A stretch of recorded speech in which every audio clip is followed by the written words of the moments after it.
নির্মমভাবে টুকরো টুকরো করে হত্যা করা হয়েছে, আর তার ভাইকে এখনো পর্যন্ত আইনের আওতায় নিয়ে আসা হয়নি কেন? বলতে চাই যে আখতারুজ্জামান শাহীন যে ব্যক্তির কথা বলা হচ্ছে, আসলে ওনার সাথে আমার বাবার কোনো সখ্যতা আছে কিনা এটা আমাকে আগে থেকে জিজ্ঞেস করা হয়েছে ডিবি অফিস থেকেও, যে তার সাথে কী ধরনের সম্পর্ক।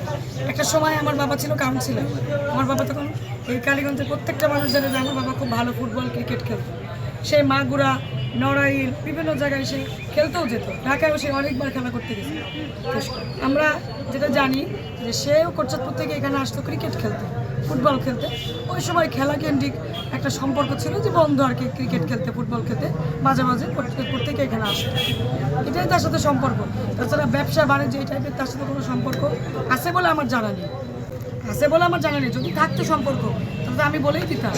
আমি তো এই বিষয়টা আগে ক্লিয়ার করেছি। আরেকটা কথা আমি আপনাদের উদ্দেশ্যে করে একটু বলতে চাই যে এখন যে ব্যক্তিটার কথা আসছে যে আখতারুজ্জামান শাহীন, যে ব্যক্তিটার কথা, এখন যে আসামিগুলো অ্যারেস্ট করা হয়েছে তারা নিজে মুখে স্বীকার করছে যে আমাদের সাথে টাকার কন্ট্যাক্ট হয়েছে, আমাদেরকে বলেছে 5 কোটি টাকা দিবে, আমরা কন্ট্যাক্টে তার সাথে ডিলিং করছি যে আমরা প্রফেশনাল। তার মানে তারা প্রফেশনাল, তারা এই কাজই করে।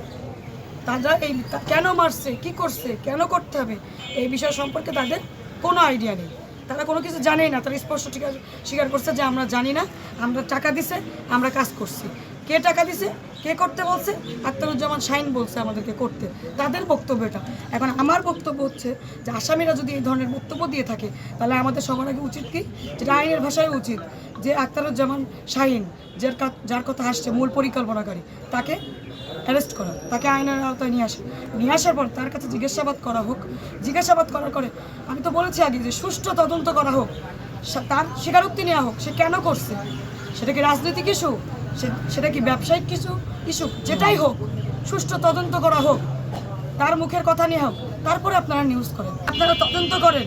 আমিও চিনতে চাই, আমিও জানতে চাই যে কেন এই ঘটনাটা ঘটাইছে। যে আমার বাবা এতদিন ধরে এই জনপদে রাজনীতি করেছে, এমন কোনো নিউজ আপনারা করে আমার বাবার ইমেজ ক্ষুণ্ণ করার চেষ্টা করবেন না। আগে জানতাম না, এখন মানে কিছুদিন আগে থেকে জানলাম তার কথা। তার ভাই নাকি একজন মেয়র, জনপ্রতিনিধি একজন।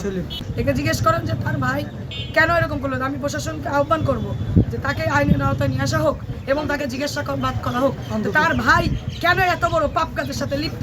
আমার বাবাকে নির্মমভাবে টুকরো টুকরো করে হত্যা করা হয়েছে, আর তার ভাইকে এখনো পর্যন্ত আইনের আওতায় নিয়ে আসা হয়নি কেন? এর বিচারও আমি চাই।